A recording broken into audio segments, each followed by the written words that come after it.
This session will be recorded. I do want to say that. And just to make sure we're all in the right room, this is a session about fellowships and using fellowships to fund your graduate study. That is what we are going to talk about today. You can see here, this is our office. I'll introduce ourselves in a second. We are the Office of Undergraduate Research and Fellowship Mentoring. So we are here to help with fellowships and research. As I forward the slides, this is who we are. This is our team. I'm Tina LeBrun, the director. We have our assistant director, Chelsea Walls, who works in our office. Kaylee, if any of you are involved in any of our activities, you've probably been in touch with Kaylee. And I'm here with Natalie, our graduate assistant, and we have another graduate assistant who works on our team. And we are here to help you through the process of either finding research on campus or applying for a fellowship to fund an experience that you'd like to do. So that's who we are. Here's what we do. So we have sort of two sides of the office. Our undergraduate research side is helping students connect with all the amazing research opportunities that are happening on campus. We have faculty doing all kinds of great projects. We have funding for independent research. We host the undergraduate exhibition where you can present your research. So if any of that is stuff that interests you, our office is the place to come and chat about it. You can do that either by, coming in for an in-person or remote via Zoom individual appointment, or we have webinars like this. Whatever way feels comfortable for you. You can also email us if you have questions. We're going to help you identify research that kind of matches what you're interested in, or fellowship opportunities that match what you're interested in. We can help you get in contact with faculty if that's what you're needing to do. And if you are in the process of applying to either a research opportunity or funding, or you're applying to a fellowship, we are here to help you with your application materials, because the more eyes you have on any materials you're doing, whether you're writing a personal statement, putting together your CV, the more eyes you have on it, the better off you'll be. You'll get lots of perspectives and make sure that your materials are matching, right, whatever it is you're applying for. So we're here to help in those ways. This is where we are. I'm here in Buki, in 321 Buki right now. You can always stop by our office. We're here, Monday through Friday. You can email us at urfm@psu.edu with any questions, or, you want to make an advising appointment and you're not sure how to do that. Whatever your need is, don't hesitate. Just email us. We have social media that you can sign up for, and we have a website that is full of information, some of which Natalie and I are going to talk about today. So this is what we're talking about. We're talking specifically about how you can use fellowships to fund graduate school. There are lots of ways to fund graduate school. You might get, a teaching assistantship when you apply to grad school. You might get funds through your program. You might apply for funds at the chosen university. This is specifically about applying to competitive awards that would give you money to do your graduate study. So this is not the only way you can fund your graduate experience, but it is one of the ways that many students get money to continue on with their studies. So just want to make sure you understand, right, that there are lots of ways to fund it. And fellowships is one of the ways that we're going to talk about now. So I'm just going to start off with, what is a fellowship? Because the word fellowship, what does that mean exactly?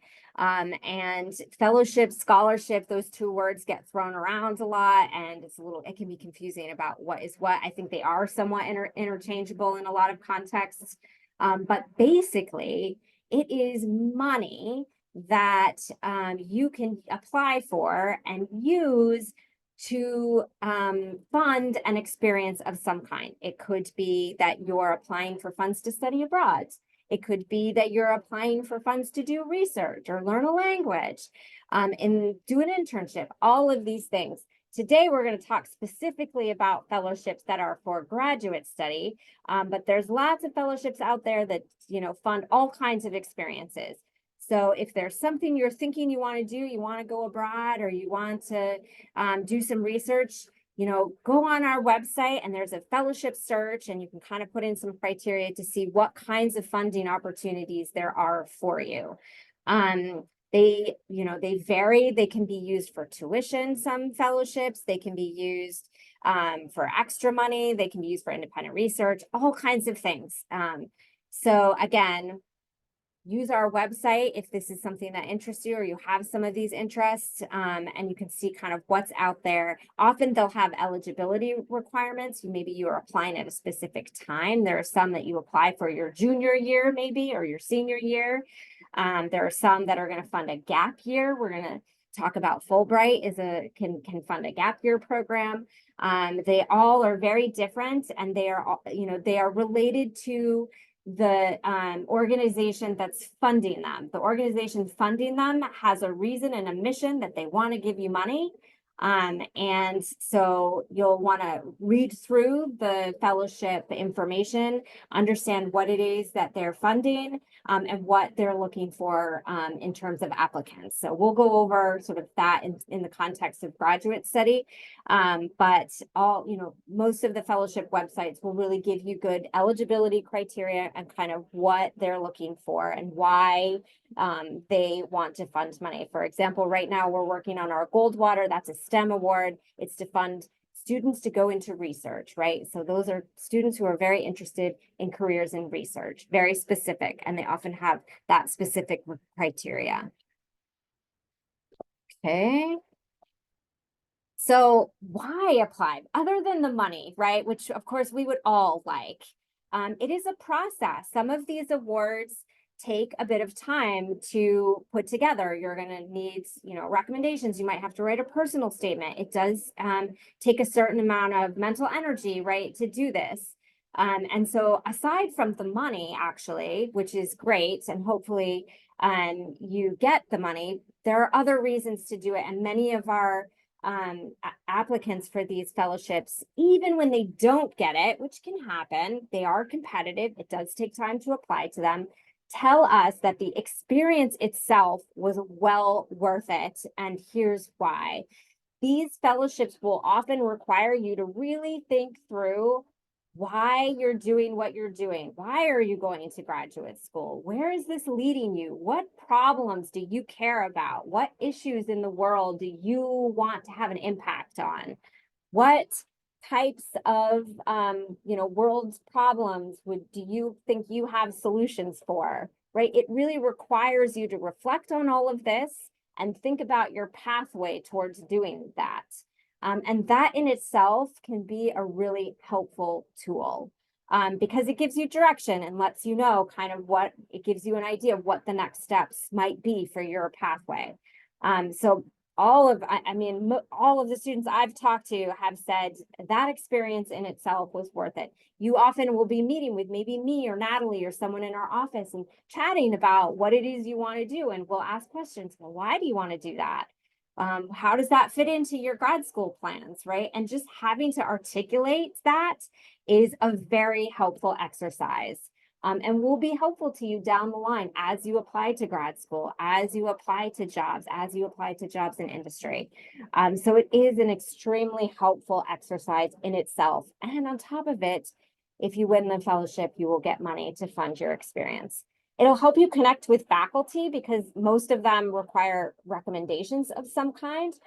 So that means you got to go talk to a faculty member about what you want to do, why you're doing it. And building those connections will help you build your network and give you perhaps new avenues. They might suggest, I didn't know you wanted to go to grad school. Here are some other opportunities that you might not have thought about. So this is kind of the way we build our network and find new opportunities. So it gives you kind of that push to have to do that, to go identify faculty and have that conversation with them. It'll help you build skills, to apply to further applications. whether it's the jobs or grad school or whatever. I mean, the first time you try anything, the first time I wrote up my CV, it was probably terrible, right? But the more I like worked on my CV and I went and I sent it out and I didn't get any job offers, I revised it, right? Like it got better the more that I worked on it and revised it, edited it, improved it. And that is certainly the case with applying for fellowships. You'll work on your applications, you'll work on your CV, you'll work on these things, and they will get better, which will help you as you go out and apply for these other things. So when you finally put your CV out there, it won't be the first time that you've done a CV. You'll have already done multiple iterations of it that you'll have had a lot of feedback on. And that in itself can be a really important exercise. And then, you know, it will allow you to do or have an experience that we hope will have an impact on your life. If you know, this is an example of coming from one of our Fulbrights, right? The idea of going and doing an international experience can be really transformative. So it helps you kind of make that pathway and get to the next step and have that transformative experience. So even though it is a process and many of them are going to take time and effort in order to be competitive, you'll get all of these other benefits from the experience itself. So what goes into a fellowship application? Well, every fellowship is a little bit different. And I mentioned in an earlier slide, it kind of depends who the agency is that's giving the award out. A lot of times it will be the US government that's giving out the award. Many of our awards are funded from the government, and the government, this is taxpayer money, right? They're not doing it just out of the goodness of their heart. They actually have a mission and goal with the fellowship. So they're going to ask for elements of that help, you know, see who you are and what your goals are to see if you match the goals of that award. So here are the things that we generally see in fellowship applications, but every award is different. So you really need to, as I said in the first, you know, one of the first slides, as you're looking at the fellowship opportunities, read through the details, read exactly what they're looking for and what the components are. So they'll often require a personal statement, right? This is a pretty standard place where you're going to talk about, you know, you and why you fit that award. An academic plan of some kind or a future plan, like where are you going? What are you going to do with this? What are your career goals? A CV that's kind of show what you've been doing thus far to reach your goals. And it's, you know, it'll be a little bit different than just a job resume where you're just talking about your work experience. You can include things like leadership roles you've had or research you've done or student organizations you've been part of, that kind of thing to show kind of who you are as a person and what you've been doing during your undergraduate years here at Penn State. Transcript, usually there's a transcript. This is to get an idea of your academic background. Recommendations, I mentioned this one, right? This is one of the benefits. Like it feels like maybe it's a, you know, anxiety producing part, like you've got to go and talk to faculty and get them to say really great things about you. But it is a place where the people you've been working with, the mentors that you've been working with, the faculty you've had in class, can talk about their experience with you as a student, their experience with you as a mentor. So it can be a really good exercise. And then often there's a university endorsement letter, not always, but sometimes. This is a letter written by usually our office that says, you know, that Penn State is kind of endorsing your application to this award. And as you apply to these things, you will meet with us and we will chat about your, you know, your life and your career goals. And that will all be material to help with the university endorsement letter. I always sort of describe it to students as it's kind of like an extra recommendation because if we're endorsing you, we want you to get the award. We are going to do everything we can to get you the award. And so we want to add to your overall application. And make it as competitive as possible. So those are some elements that you could, there are other things too. We had a student recently working on a video for her fellowship. So It can be things like that. It could be a video. It could be short answer questions. It might be an application. Right, all kinds. You might have to do a research proposal. That's not listed here, but many of them will require that as well. So again, just be careful looking at the awards and understanding what you need to provide. And then what are the review committees looking for?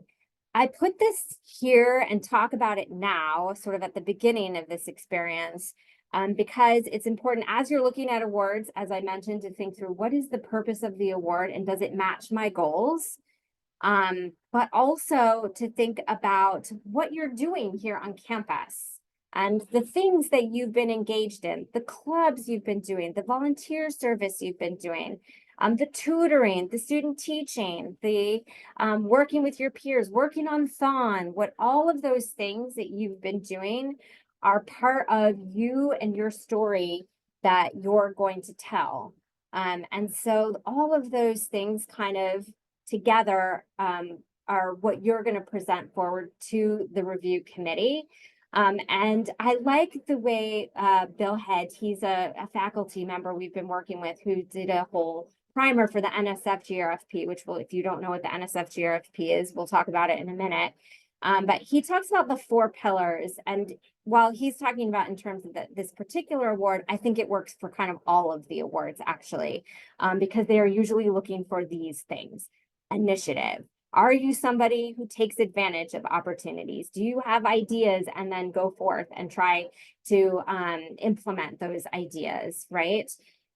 Leadership. Have you had experience working with your peers or working with groups of people and helping them solve a problem or reach a particular goal, right? That could be like working in a student org or being a leader in thon or leading a class. Like these are all kind of leadership. That shows that you're somebody who can have an impact on other people and help others kind of reach goals, group goals or individual goals. Impact.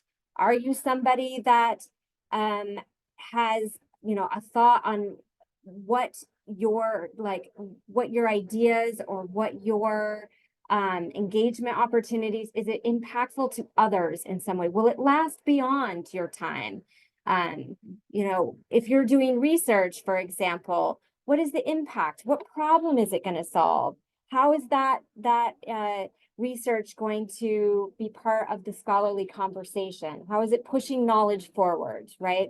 That's your impact. How is it affecting others or affecting the world or the problem or your community? It could be your community. It could be Penn State. It could be your student org, right? It's like, what is your impact? And then lastly, scholarship, right?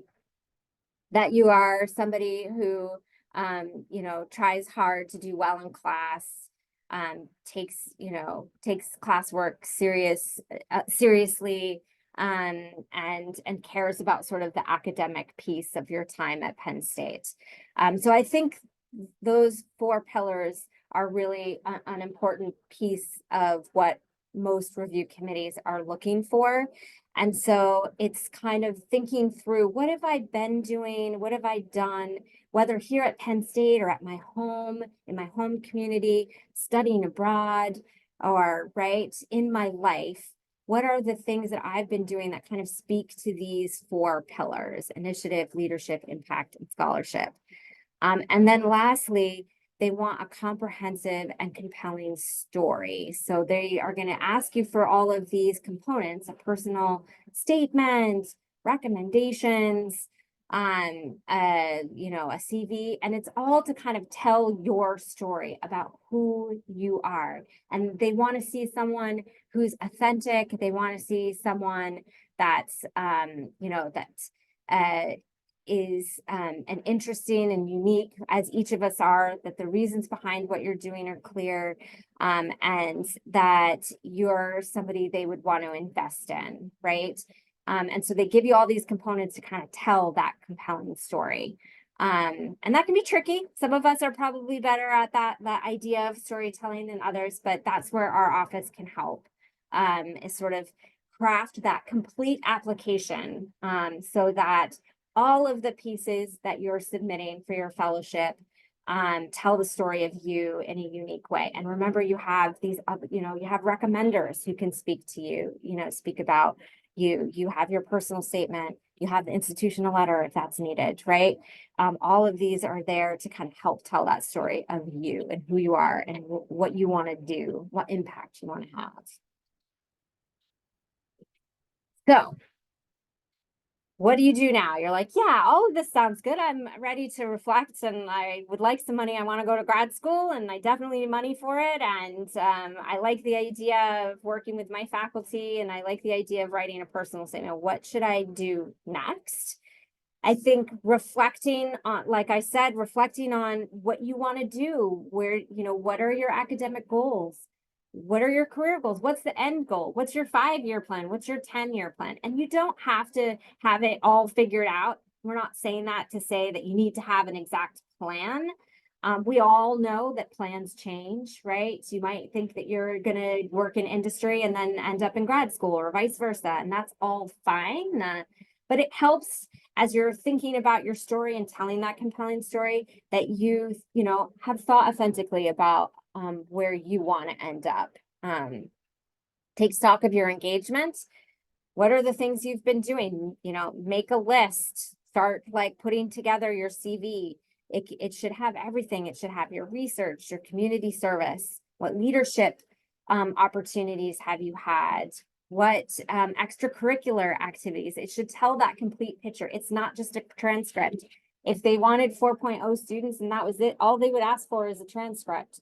They're asking for recommendations in a personal statement because they want to move beyond that. They want to see who you are and what you've been doing and the impact that you want to have. So all of those pieces are really important. So start making a list and taking stock of things that you've done, awards you've won, projects you've worked on with faculty. All of that should go into the application in different pieces of the application. Start looking at the fellowships that are available and kind of understanding what their missions are and what they're looking for so that you can start to kind of craft what kinds of engagement opportunities or what things you want to say in your personal statement, what pieces you want to highlight for them so that you can match what they're looking for. Identify and discuss plans with faculty and mentors. You'll need them for the recommendations. That's like a really logistical reason to do this, but also just that conversation can really help sort of suss out what kinds of career goals you can imagine or what, the pathway towards a PhD might look like in your fields. That's what they're here for. That's why the faculty are on campus. So utilize them and make sure that you're having those conversations. And then when you go back and ask them for the recommendation, they will easily be able to write a great recommendation because they've had this talk with you. They know your career goals. They know that you're, want to have an impact, and they'll be able to say lots of great things about you. And then lastly, come and meet with us. You can meet with one of us at any stage in the process. I've met with students who are like, I have no idea what I want to do, but I think maybe I want to go to grad school, or I think maybe I want to do a Fulbright. I just have no idea. That's completely fine. We are here to help kind of ask the questions and talk you through that. Or if you're like, I know I'm applying for Rhodes and I am ready to like start the application, and everywhere in between. So don't feel like you have to wait for figure it out on your own before you meet with us. You can meet with one of us at any point in the process. Okay. I did have a slide here just about the personal statement because it's something, that I think you can start thinking about even before you've identified perhaps the award that you're going to apply to. Different awards are going to have different prompts. They're going to ask different questions of you, but essentially they're kind of getting back to that point, like, who are you? What are your goals? What impact do you want to have? What is your story?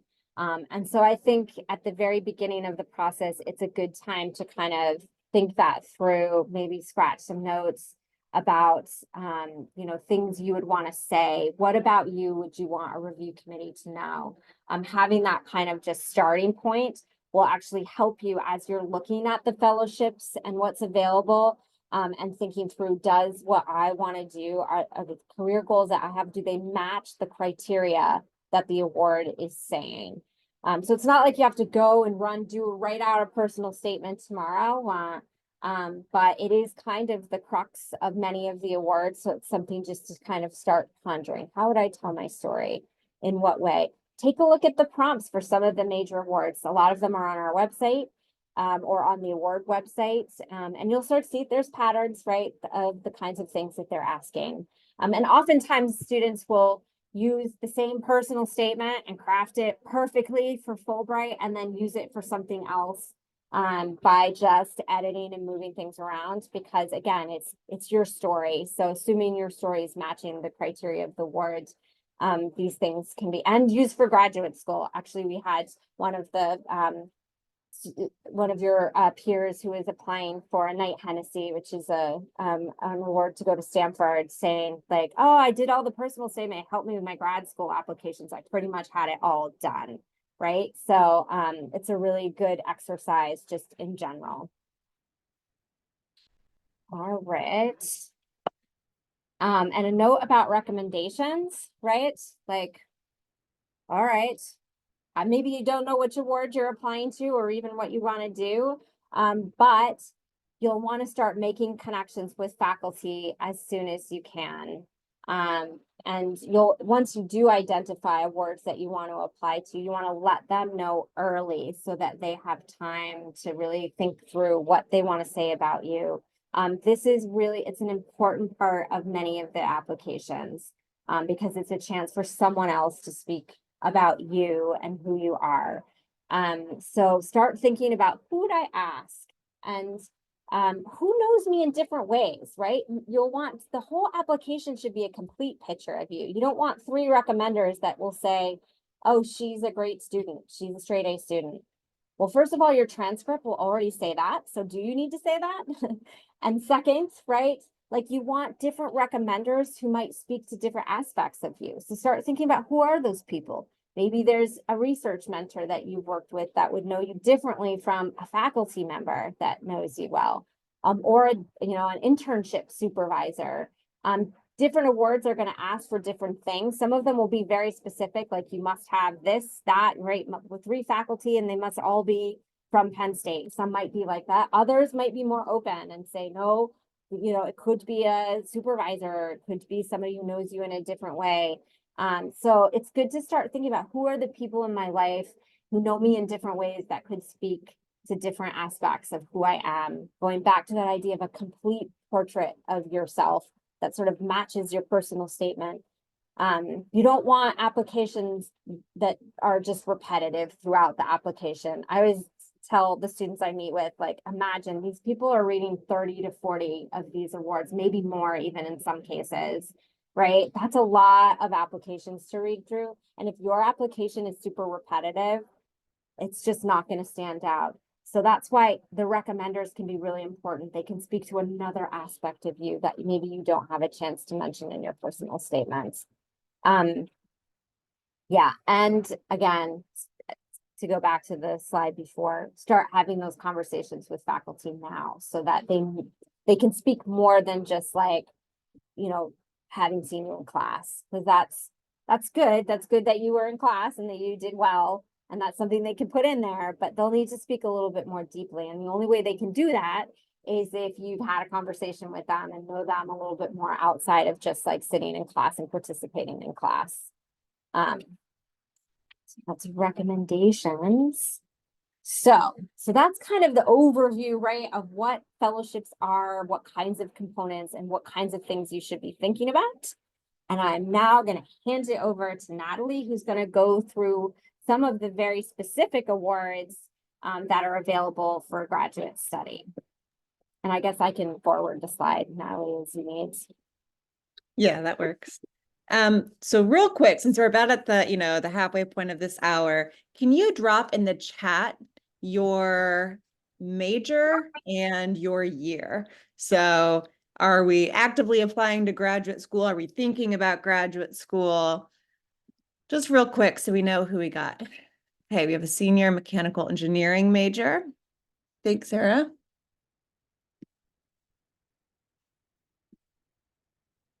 Junior English major. Hey, it's good to see you again, Haley. Junior anthropological science and CAMS. Okay. So I love this that we have all the majors, or at least, a wide spectrum, a small sample size of majors represented, because that is exactly what fellowships look for. It is very rare, and we'll talk about the ones that do have a field kind of requirement. But in general, whatever your discipline is, whatever your field is, especially for going to grad school, there's going to be a fellowship option for you to consider or potentially for to apply to. And junior, seniors, you guys are in the exact right spot to be thinking about this, especially if you're considering a gap year, if you're a senior, because I know that grad school applications might have already, you might already be done with those for this cycle. But especially sophomores and juniors, if you're watching this recording later, I think you're actually at the most ideal time to be thinking about these awards so you can plan ahead. As Tinika walked you through all those elements of the applications, they can be pretty comprehensive. And so starting early and having some of these specific awards maybe on the back burner that you're thinking about working towards can be a really good goal as you're, becoming an upperclassman. So the first award that we'll talk about is the Beinecke Award. The Beinecke Award is funding for graduate study that'll fund your degree in the arts, humanities, or social sciences. And so if your major is anywhere in that, so if you're a student in liberal arts or elsewhere in the social sciences or in fine arts, you can apply for the Beinecke at any university around the world. So there's two things that I'm going to note about Beinecke if you're taking notes here. The first is that you do have to have financial need. They prioritize applicants with demonstrated financial need to apply. The second is that it is limited, not limited geographically. And so I know people who have gotten the Beinecke who have gotten master's degrees abroad.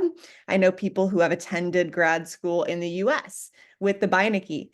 And so it's a really good way, especially if you wanted to get out of the USA or to experience some travel.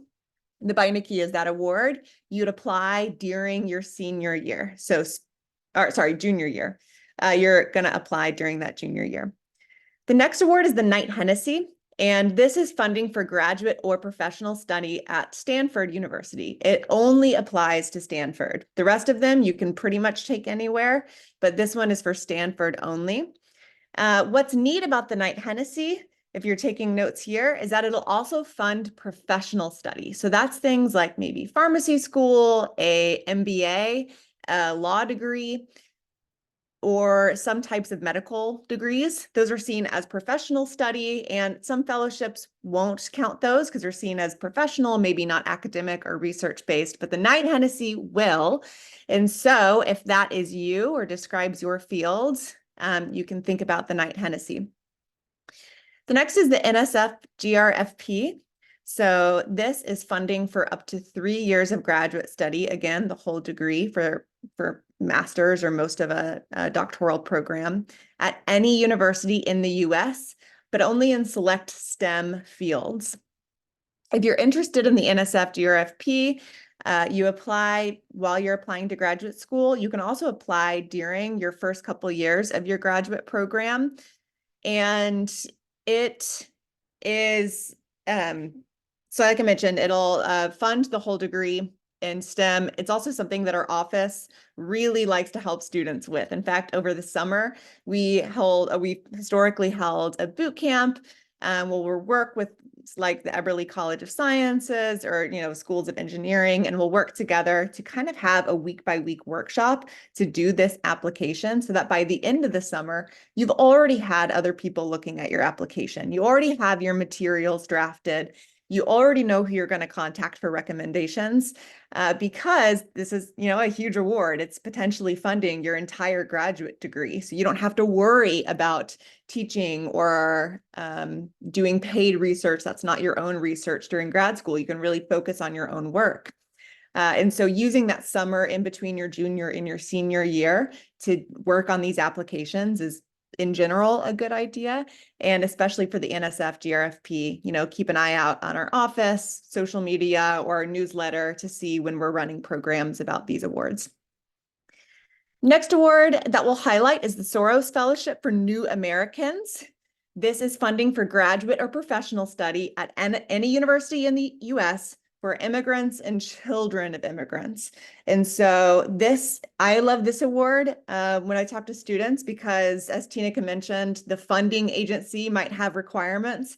And so some awards that come from the United States government, whether that's the Department of State or the NIH, sometimes have citizenship requirements. Soros Fellowship does not. As long as you're an immigrant or a child of immigrants, you're eligible to apply for this.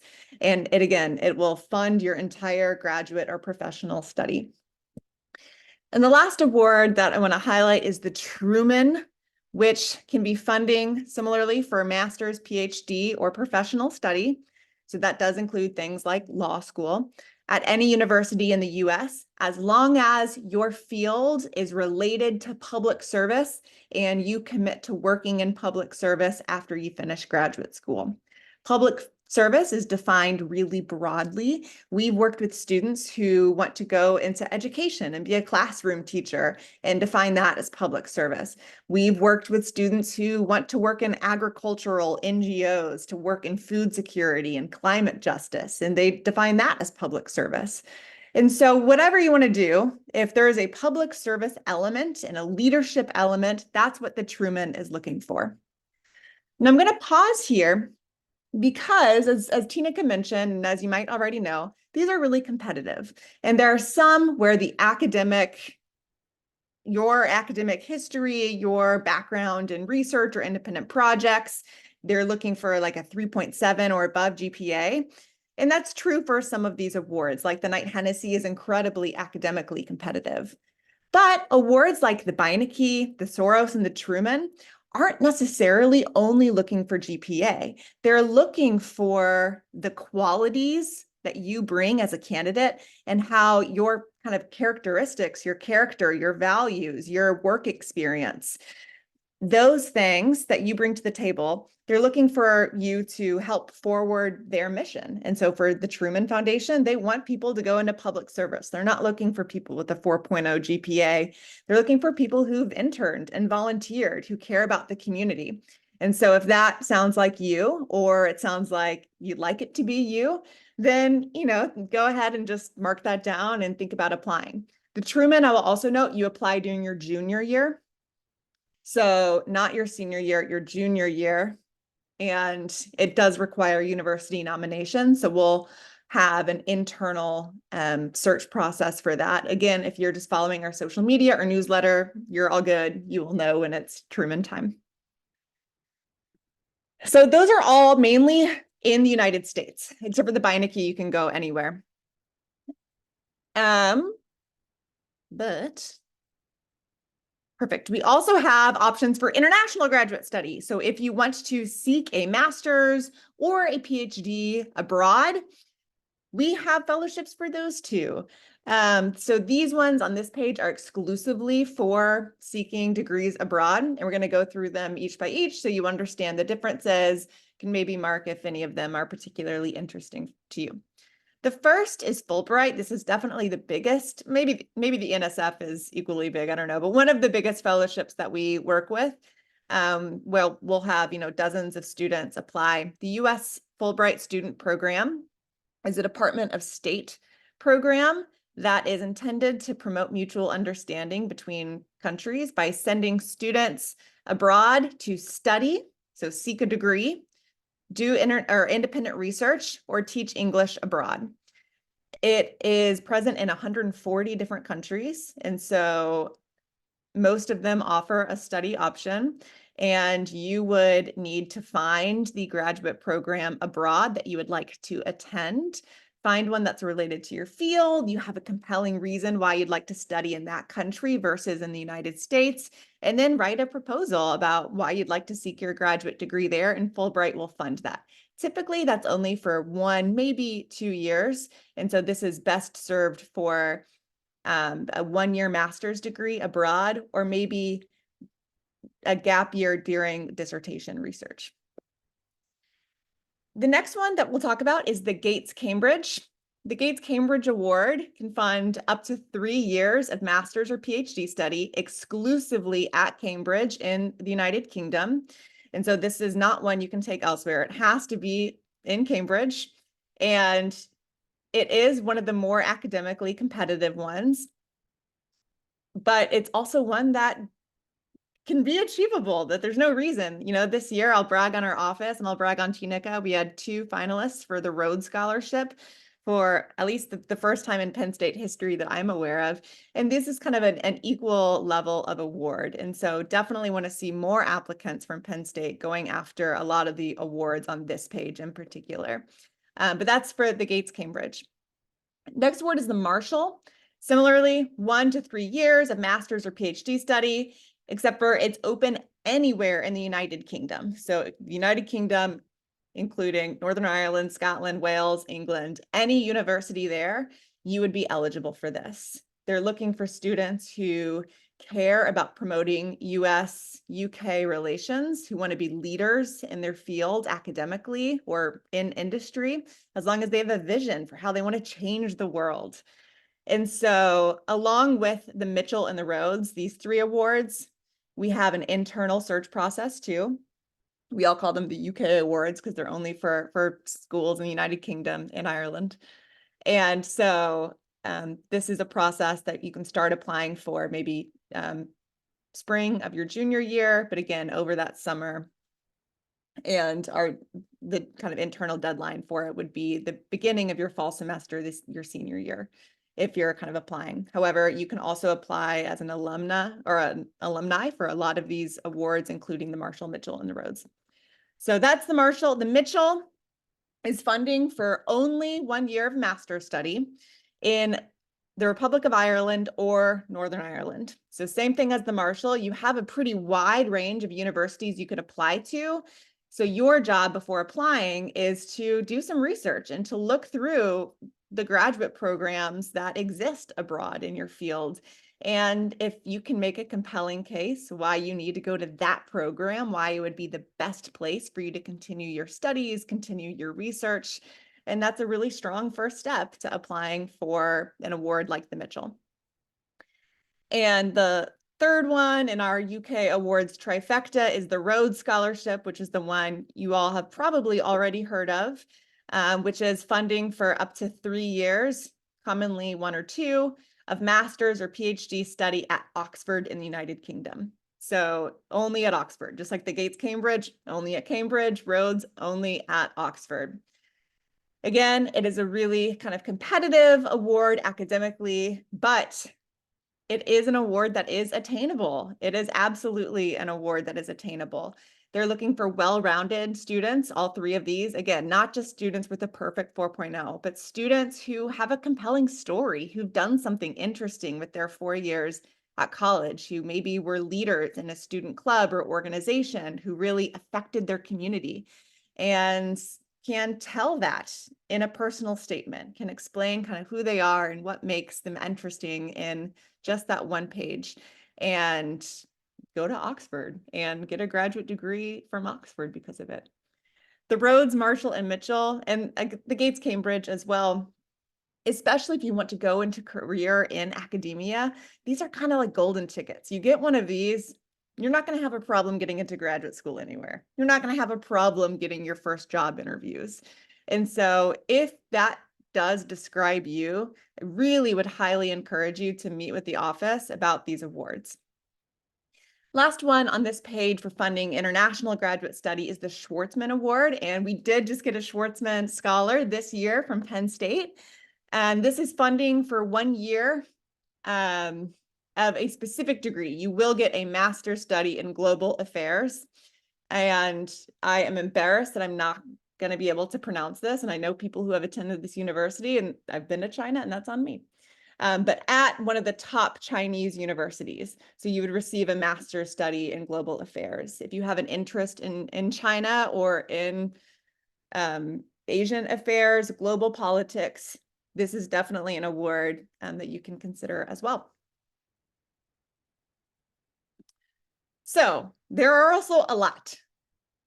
We gave you, right, like about 6 domestic options, about six international options, and that does not even represent the entirety of the iceberg. If you go to our website, urfm.psu.edu, we have a fellowship search tool where you can put in some parameters like your area of interest and your age. So if you know you're going to be applying as a junior or senior, or maybe as an alum, you can put that in and you can see all of the opportunities that are available to you. Remember that everything today was just about funding graduate school, but there are fellowships for lots of things, for doing internships, for studying abroad, for teaching English, for doing research as a staff member in DC with the Carnegie Endowment. There are lots and lots of options. And so go, give yourself an hour, read through them, and then make an appointment with someone from our office to talk about it, because we would love to get you that fellowship. So I mentioned as I was going through those, I know there was a lot, that some of them have an on-campus nomination process. This is because we're limited to the amount of candidates that we can either nominate. So in the case of, say, the Beinecke, we only get 1 student, or it's limited by our staff's ability to mentor you. We just simply can't nominate every student for, say, the Rhodes Fellowship, because we spend a lot of in-depth time one-on-one mentoring you to make sure that that application is as strong as possible. So right here is a little overview of the campus processes that we have. You'll note that they vary by award. Some of them we do together. So Rhodes, Marshall, Mitchell, those will always be together. You can see that the on-campus system is the same. May 10th is our priority deadline. So if you are a junior or you are a senior who is planning on taking a gap year or would want to apply regardless of what you're doing, May 10th, like this May, is the on-campus deadline, where it's for the priority deadline. If you know that you want to apply, I'm definitely telling you, apply just by May. We'll give you, reach out to our office, we'll give you the information on how to apply. And if you get that May deadline, what that means is that we can offer mentoring throughout this summer. And then August 15th is the actual on-campus deadline. So if you're not sure about applying, you need some time, you maybe had plans come up that changed your summer, no big deal. You have until August 15th, and we're still happy to mentor you. We'll still look at your materials. You probably just won't get as much mentoring as you would if you had the whole summer to work on it.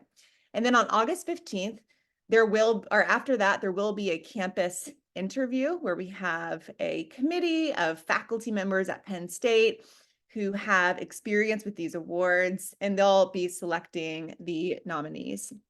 And after that, you'll work with us just until that national deadline in either October or September, depending on the award. And that in and of itself is kind of an honor. That's something I tell students all the time should go on their resume or their CV. And so if you're thinking about applying, but you're like, I honestly don't know if I would want to go abroad for 2 years to do my studies, but you think that you could be competitive, go ahead and apply, because there's something, a benefit added to your resume and your CV just by being named the Penn State nominee or one of the Penn State nominees for an award like this or any of the awards on this table. So that's Rhodes, Marshall, Mitchell. The Churchill Award, we didn't talk about, it wasn't on this graph, or on the slides, but it is a STEM award. So only if you're in STEM and only if you're interested in Cambridge. And so really also a very specific award. Similarly, we have to nominate. It's going to be in the August 15th deadline as well. The Truman, you apply as a junior, and that deadline is December of your junior year. And there is also a nomination process for that, where we aren't able to typically nominate every student who's interested in applying for the Truman Scholarship. The Beinecke, you also apply during your junior year, and the deadline is November of that junior year. And then once nominated, you can tell there's still months before the national deadline, because we will continue to work with you if you are the single nominee from Penn State. Last but not least is Fulbright. It's not mandatory to go through the Fulbright nomination process or endorsement process, it's called. We do really encourage it because, like Tina said, it's just an additional recommendation letter that we can give you if you go through our process, because we know you and we've worked with you. That's always in August or September. And so if you are a senior or you're a junior right now, next fall, August, September would be when you would apply for Fulbright. Whew. Lots of dates there, lots of information. Again, subscribe to the newsletter and you'll have all the information there in your inbox. So we can help. Information sessions like these that you're already in or watching can go over the details of the awards.